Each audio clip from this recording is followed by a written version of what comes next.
চলে আসছি। তোমাকে আমি বহুদিনে এই দিদা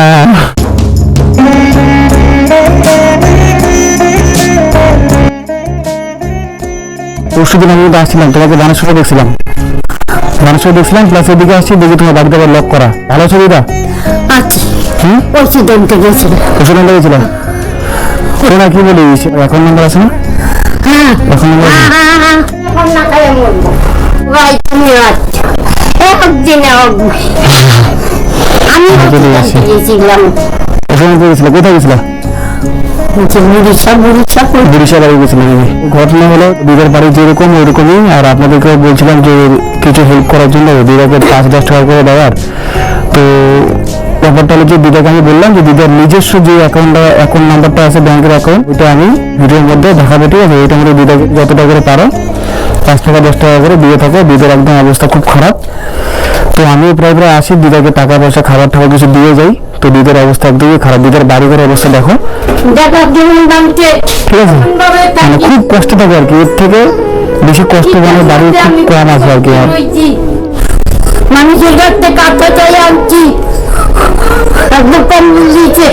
দিদা খাওয়া দাওয়া কি করছো বাড়িতে? আজকে খাই নাই এখনো। হ্যাঁ ওষুধ আনলাম, ওষুধ তোমার সাথে দেখা। আমি দেখা পেলাম নাই ভাই, তোমাকে তোমার ঋণ আমি জীবনে দিতে পারবো না। অনেক না খাওয়া রয়েছি, আমি পাইনি, মানুষ পাই না দুটো ভাতের জন্য। তোমার ছেলেকে নিয়ে যে এত কিছু, মানে আমি বললাম এতদিন থেকে, তো তোমার ছেলে আর আসে না বাড়িতে? না, একদমই আসে না। মেয়ের দোষটা কি ছিল ছেলের সঙ্গে তোমার? আমার এই জায়গাটা নিবে। এই জায়গাটা কে নেবে? আমার ছেলে ভাই।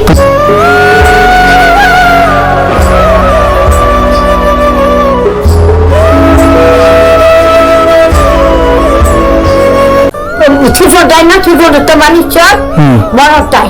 বড়টা তোমার এই জায়গাটা নিতে চায়? নিতে চায়। আর এই ঘরটা নিতে চায়। তুমি কি দিবা? তুমি দিবা নাকি? তুমি কি দিতে চাও? আমি যদি দেই আমাকে।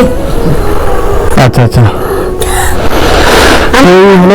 এই হলো কাহিনী যে দিদার যে বড় ছেলে আছে, বড় ছেলে নাকি দিদার এই জায়গাটা নিতে চায়, ঠিক আছে? তার জন্য দিদার সঙ্গে কোনো সম্পর্ক রাখতে চায় না।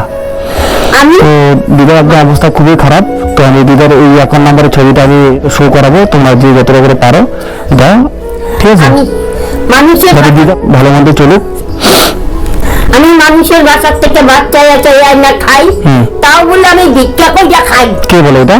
আমার বড় ছেলে। বড় ছেলে বলে? অথচ বড় ছেলে তোমাকে খাবার দেয় না? তবে এই কথা বলতে পারে? তোমাদের এখানকার পাড়ার লোক কিছু বলে না? পাড়ার লোক বললে কাজ ঝগড়া কে করে, আমাকে বলে মায়া তুমি এখানে থাকো মার স্থানে, তোমাকে যে যা দেয় তা খেলে তুমি থাকো। আর ওই যে বলছিলাম না তোমাকে একটা কথা? কি কথা বলছিলে? বলছিলাম না আমি আশ্রমে যাবো, আশ্রমে বলছিলাম, পরে তো গেলাম না, পরে তো তুমি আমাকে দেখতেছো। তখন আমি পারছি, মোটামুটি কষ্ট করে দিয়েছি তোমাকে, তুমি দেখছো। এখন আমি মানুষের কাছ থেকে চায়ের দুধটা এখনো খাইনি, কালকে খাইছি, তো দেখছি। আমি চেষ্টা করবো যতটুকু করে দেওয়া, ঠিক আছে? আমি দিব, ঠিক আছে? তো দিদার যে ছবিটা আমি স্ক্রিনে দিয়েছি, স্ক্রিনে এই নম্বরে আপনারা কিন্তু সাহায্য করতে পারেন দিদাকে সরাসরি।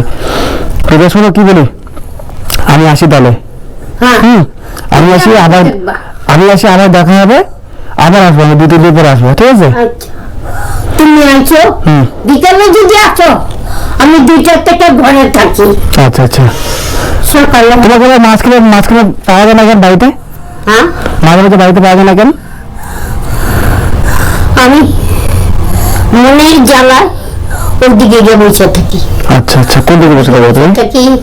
এইবারে বসে থাকি, ওখানে গিয়ে খাইয়া আসি।